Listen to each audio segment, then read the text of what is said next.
Abani bami bayabhubha ngokuswela ulwazi ndizani ngamaphiko okhozi phuthumani hamsani lezi ndaba emagumbini amano omhlaba nigadeke imisebenzi emihle iyazakha izitha kodwa nikhuleke izitha zezwi lenkosi akuzona ezeni izitha zikaNkuluNkulu uqobo uNkulunkulu uhlala ohlanyeni uhlala esichakeni nakulokhu usephinde wahlala kuBK nakumahaye ngenhloso yokuba senyameni kulungile ungabadelela ke kodwa ugada ungadeleli kuNkulunkulu obathumile usathana kalele uyasebenza so nifanekisela ngokwasemhlabeni zeniqondo kwasezulwini iqiniso niyakulazi kanti iqiniso liyakuniphilisa nanku umbhalo ngokagubela chapter 1 verse 1 yabona ke mawuthi uyaqala nje uvela uqale ngokugubela wokwazi ukuthi konakele njengoba sesingena kuyona ke ingosi la sithi khona ihlabelelo zamaNazaretha ingosi ebaleka kakhulu ngoba incike ngqo lapha ke kumqathango yeSABC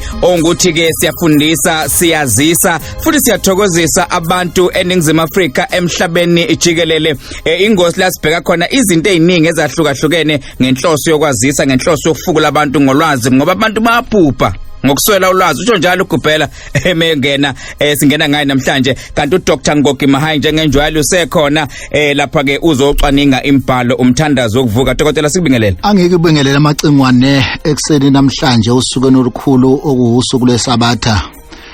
umphefumulo wami umoya wami umzimba wami nengqondo yami iyathobeka kakhulu ukuba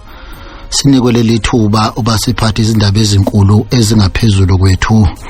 kodwa ngoba umunwe usikhombile nathi asike singakwenza sesiyofela khona enkundleni hey abana bokukhuluma ngalenyanga esikuyona inyanga October inyanga le thothi ngempela konakele kushikisha ufude emasimini abanye sebeyavuna abanye babhizi benza lokho nalokho ngiyathanda ihloko ukuthi asikhulume ngaso namhlanje ihloko esithatha sifake emhlabathini impela kunjalo namhlanje sithi eke sisondele eduze sithathe ama-Afrika onke sithathe abantwana bakaphunga nomageba sibasondeze emthandazweni oyimpeca abadala umthandazo ukuthi njalo uma amaNazaretha evuka ube umthandazo awenzayo usibheka ke namhlanje umthandazo wokuvuka ehlabeleni zamaNazaretha yabona ke uthi mawuqala uthi isiqalo somthandazo wokuvuka bandla ithobekileyo likamenzi wezulu lomhlaba sesiyamdumisa manje udumisekayo imihla yonke amen amen uverse 1 lowo uthi bandla elithobekileyo likamenzi wezulu nomhlaba umenzi wezulu nomhlaba kwenza ukuthi uma isikhumbuza lamazwi ke umqalo wendlela emthandazweni waye uthola emoyeni uNkulunkulu emnika wona emoyeni ukhumbula ukuthi ke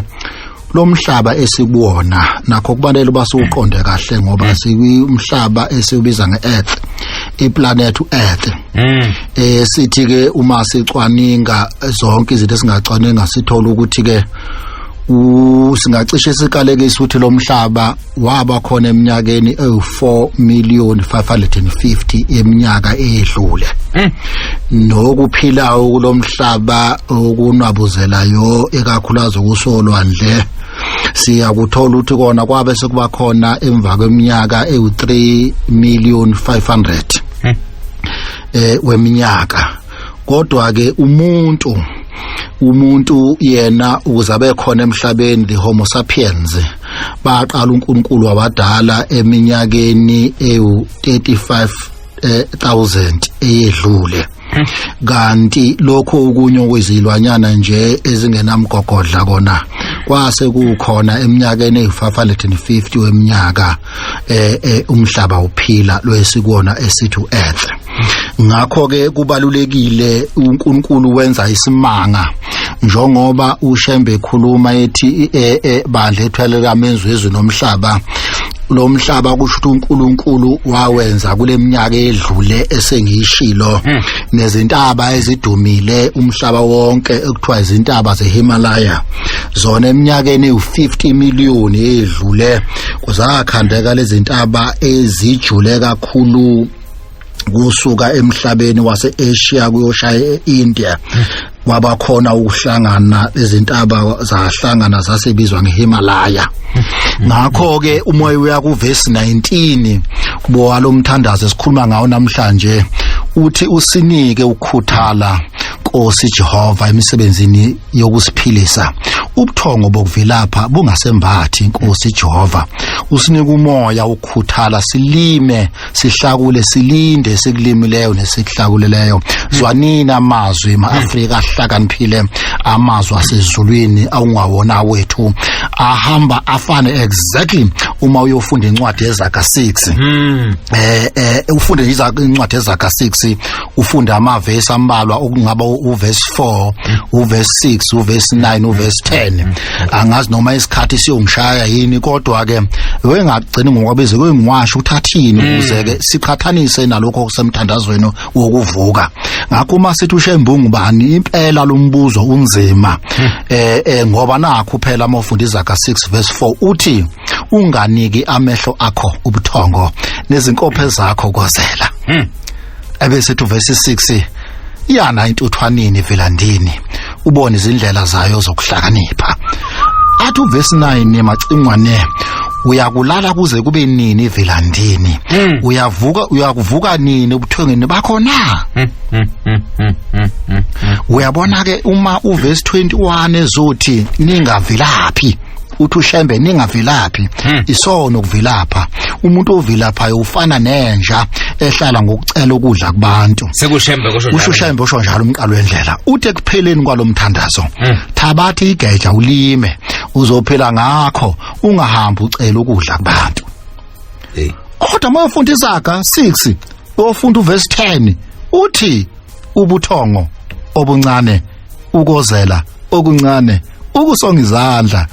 kancane kuze kulalwe bese ukuhlupheka kuyokwembatha njengamanenginiki. Manje lento ijulile ngoba ngeke ngathi ngixoxa nenye inkosana uNtuthuko Buthelezi esimthola laphana eTempeleni enkazimulweni eMtubatuba nawe eMtubatuba umncinyane.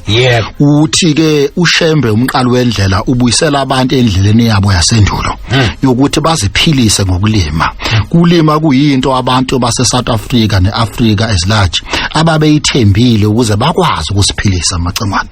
Uthi ukulima imfuyo kanye nokuzingela izinto ebezihamba phambili kusizwe esemnyama. Ingakho kwakuthi uma izulu lomsile kucelwe imvula kwinkosazana yayo iyayibizwa ngokuthi nomkhubulwane. Phela abantu abamnyama babekholwa kuNkulunkulu ababembiza ngomvelenqangi.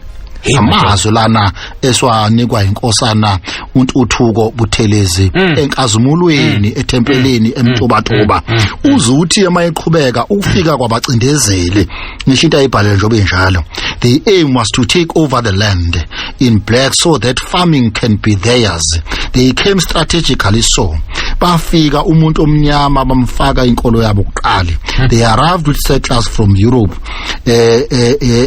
Isibonelo uYan van Riebeeck umhla 6 April 1952 efika lapha eCape Town. Bathi babezosungula refreshment station okwakuzotshalwa kuyona kodwa uhamba kwesikhathi bathi amabephendula abantu babaphendula basebenza ngathi bazobazigqila zabo bephendule kezela izwi likaNkulunkulu ukuba lisebenze ukucindezela abantu abamnyama. Ngiyazi esikhathini sanamhlanje kuabanye abantu abasafuni sisho ukuthi silapha sikhona nje nomhlaba wethu singenawo ingoba sakunabacindezela. Manje yenza ukuthi ngikhumbule into ebhalwa inkosana uButhelezi ebese mina ngikhumbula uJomo Kenyatta. uJomo Kenyatta mangamusho ekusho exactly lokho okucishe kufana nokusho inkosana uthi when the missionaries arrived the Africans had the land and the missionaries had the Bible. They taught us how to pray with our eyes closed. When we opened them, they had the land and we had the Bible. Close quote. Jomo Kenyatta ungomunye babaholi abadumile. Uthi cha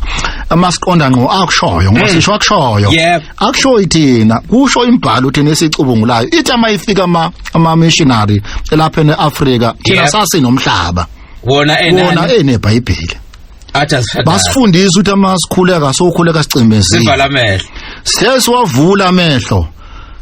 thina sasingenawo umhlaba songowabo kodwa thina sesiphethe iBhayibheli kuphela sesiphethe iBhayibheli umhlaba singasenawo ngakho ke kubalekile ukuthi ke uma yethu uShembe ningavelaphi ethi lima ulinde wayesho ukuthi asilime umhlabathi esasiphiwe uNkulunkulu esibeke kuwona uze athi uyibusise inkosi Jehova imisebenzi yezandla zethu siyakuncenga ukwamukela nokuncenga kwethu kungabi ngokusho kwethu kube ngokusho kwakho Nkosi Thixo wethu uverse 20 lowo abesezothi uverse 24 noma libalele lima ngoba usazi isikhathi uNkulunkulu azonisa ngaso izulu noma liyana lima hlakula ulinde kungonakala ukulimileyo nokuhlakulileyo uboba uyezwa ke ungabi isedeleli salamazwi uboba uyezwa ungabi isedeleli salamazwi hambani niyofunda uDeuteronomy 17 verse 12 manje ke la ngesikhathi esiningi ke uma singake sibheke nje ukuthi ke thina njengama Afrika phela ngoba kuthiwa singabantu abamnyama kodwa lokhu ngiyishila into yokuthi lento ukuthi singabantu abamnyama ngizwa kahle thina singabantu abamnyama ayehli kahle ngoba ngayisho ukuthi isukaphi emacengwane kodwa namhlanje ngisafuna ukukhuluma ngemvelo ngoba kwesikhathi masikhuluma izinto bathi abantu imbono yabanye abantu ngifuna namhlanje umbuzo ukuphendula ngokaNkulunkulu engacabanga ukuthi umuntu ohlaniphe ngokuphelele angaphikisa ukuthi ukuhlangana uma kade kunezulu ebese kuphuma ilanga lishaya kuhlangane kuphuma lento esiyibizwa ngerainbow okuwuthingo lwenkosazana manje uthingo lwenkosazana okuyirainbow inawo ama colors noma imibala kunombala oviolet lapha kunombala oindigo lapha kunombala oblue lapha kunombala ogreen lapha kunombala oyellow lapha kunombala orange lapha ngushelana ured lokho kuthiwa yi-roast beef madoda i-acronym yakhona awukho umbala omnyama la ukhuluma lembala cishe u7 eyakha uthingo lwenkosazana kodwa omnyama awukho kanti thina ukuthi singabantu abamnyama kusho ukuthi nemvelo iyakuphika ukuthi singabantu abamnyama ngoba kuthiwa singabantu abamnyama kwakhandwa ngoba nemvelo alikho umuntu amathiwa siyi-rainbow nation ngoba phela uthinga akekho umuntu onesandla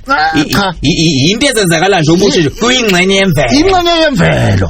sithi ke siyi-rainbow nation kodwa manje sithi siyi-rainbow nation kodwa asikho thina awukho umbala omnyama lapha kusho ukuthi sikhona kule rainbow nation kaNkulunkulu kulolu thingo lukaNkulunkulu aluvezayo kodwa hayi njengabantu abamnyama usho asibona abantu abamnyama awubantu nje sesiphikwa imvelo bona baqhubeka kodwa hayi singabantu abamnyama simzwile uma hayi ngikuphendula lokho ngoba ngathola imibuzo eminingi macengwane ethi hayi ngathi sivele nje kuthiwa we are blacks nathi vele no awukho umuntu omnyama nomhlophe akekho ngoba kulama colors futhi ayikho umbala omhlophe waqhamuka nje ochwepheshe beyihlakaniphi befuna ukucindezela bathi bamhlophe laba bamnyama laba akekho white no black emvelweni kaNkulunkulu ekhandweni kaNkulunkulu sihamba soyisheka irainbow siyibuke ngisho iphumile makade kunimvula sihambe siyoyibheka noma kade kuduma izulu angeke ubone umbala omnyama nomhlophe lithi iBhayibheli sibuke sibukweni kulo vivi wahlazana ukufika okuphelele kuyophela ukuthi ayophela manga professor waqeda manga ngoba inhloso yokukhuluma izinto ezinjengalezi ukubeka izinto endleleni yazi ukuthi fanele ihambe kanjani umsebenzi womsakazo wenza lokho mfethu ayijulile ngakho ke macingwane ke uma siqhubeka macingwane kuyafika kuyahamba ngifike ngisho ngithi ke njoba ngeke ngakhotha uJomo Kenyatta omunye wabaholi baseAfrika engimkhonze kakhulu nolukhulumayo udaba lokuphundulwa ukuphatha phakathi nomhlaba nokuyena waqhamuka nento elende redistribution lena ke eyindabizwe kwayo namhlanje lethi nama-Afrika cha uShembe uthi thina siyolima lenhlabathi ngoba lenhlabathi kungeyethu uzuthi kuverse 26 bonke abavela phayo bayolahlwa igazi labo liyobizwa esandleni sabo aliyokubizwa esandleni sikaNkulunkulu ngokuba bamthela ihlazo uNkulunkulu ngokuvelapha kwabo uNkulunkulu baphile izandla zokuba basebenze abasebenzi izandla zabo bazigcinele uhamba becela ngazo ukudla kubantu bamthela ihlazo uNkulunkulu sengikhumbula ke impela ke le revolutionary ke uThomas Sankara batha mabembiza lapha bathi Thomas Isidore Noel Sankara enye yezinsizwa ezazichithile noma yafise encane ngoba iqiniso kwelesikhathi uyalifela kodwa sokusukhulumile nokuumbono kona kufe ebesithi enye insizwa ngapha eAfrika nayo we uSteve Biko yake yasho ukuthi it is better to die for an idea that will live than to live for an idea that will die kungcono ufele into ezoba khona kuhlale hlale khulunywa ngayo ukunoqokela uphile ngento eyofakanye nawe ngakho Thomas Sankara wayezalwa ngo1980 wabusa ngo1983 kuya ku1987 isikhathi esincane nje naphana eBurkina Faso wayebizwa ngokuthi uyiAfrican Che Guevara wayebizwa ngoChe Guevara waseAfrika yabona yayincane leyansizwa leyana ngithanda ubuhlakani bayo isencane hayi kodwa ke yasheshe yahamba ngoba amaqadasi ayifikile engafuni imbono yayo abantu bayizwe kodwa namhlanje sakhuluma ngaye kwasezane ukufa kwakhe ngoba namhlanje sakhuluma ngaye madoda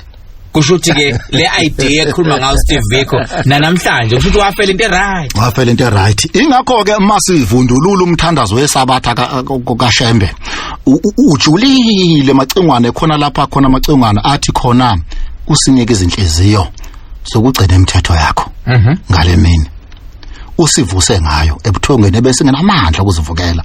kubo ngaphandle kwakho ebesethi silandelo seyibandla uNkulunkulu namandla wonke isonke abamkhonzayo busisa ukuvuka kwethu namhlanje usigcina ngomsa wakho amen uthi ke uma ungumfundisi ungathi wayazi ukuthi uhamba befikele izikhathi kodwa uShembe ngempela uShembe ungambiza ngani lapha emhlabeni yabona alikho igama eliqualify kuyena hayi ukuthi philosopher umuthi scientist noma no ngeke funeka izwe lisitshela ukuthi thina sethu bani ngoba masithi uNkulunkulu uthiwa cha ihaba leli sisho uNkulunkulu obukuwo abuphetha uphathiswa uthi uma uverse 29 uma ungumfundisi ubozifundisa wena ukukhuthala ukuze abantu babonele kuwe ukuthi uNkulunkulu wathi akusetshenzwe uma umfundisi asibone kuwe impawu zokuthi uNkulunkulu uthe akusetshenzwe uzaqhubeka kuverse 30 ngicela ukuthi bahamba abantu babe nazo lezi hlaka zamaNazaretha ngoba ziyinkinga zahlubudlo bekhasini uze uthi kuverse 30 uma wena mfundisi sewuyinhloko yokuvelapha kubantu awuzuba umthwalo phezulu kwabona futhi wena uzophila ngani kuzoba ihlazo lingakanani uma wena uhamba ucela ukudla kubantu na mana uShembe uthi uma umfundisi zifundise wena ukukhuthala uzohole nabantu bakhombisa ukuthi umuntu uyasukuma ubhukule ayifunze yena amen ingakho 31 uthi umqalo wendlela uthi uShembe uma wena ke uyisizukulwane saAdam noEva okwathiwa kuyinsimini yaseEdeni lema ulinde ubonakala uthabatha isimo sobunja uyazethuka wena ngokungathanda ukusebenza ngifunda njobe njalo uyakumukela ukuthi thina siyinzalo kaAdam noEva kanti ungakanani abalisho umqalo wendlela engazi Adam engazi Eva kushizi lithi thandaza kanje yep siyazi kwenzakalani masikhuluma ngetsimina seEdeni sikhuluma ngoEva sikhuluma ngoAdam uze uthi ngokuba kwathi umuntu uyodla umvuzo wezithukuthuku zakhe washo uThixo kaAdam wathi uNkulunkulu ngokuqinisa umuntu yokudla ajulukile uyawaphikisa wena lamazwi uyathokoza yini ngawo uNkulunkulu uma udla ukudla ungakusebenzanga ungakujula kulanga ebusweni bakho uthanda ukudla ungakujulukela kanga ubeka isono phezulu ngoba kuncishayo kanti isono esakho kusho uShembe uthi amehlo kaNkulunkulu ayathokoza yini ngawo uma udla ukudla ungakujulukelanga azathi uShembe uwebile lokho kudla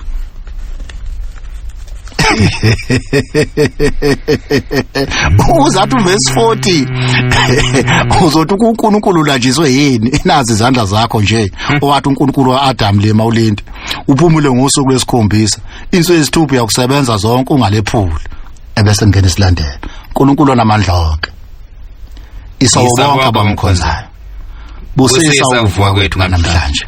usicela ngomsa wakho amen amen. Ngicabanga ukuthi dokotela asibambe lapho ngoba isikhathi nakho sesifuna ukuthi senze kanje isihloko lesi eside kakhulu nangesonto elizayo soqhubeka futhi sisibhekisise dokotela ngiyazi uthema ukukhuluma wathi ufuna simeme ngisho ke abantu abasha kakhulukazi abantu abasathanda nokufunda ukuthi besondele bezozwa neminye nje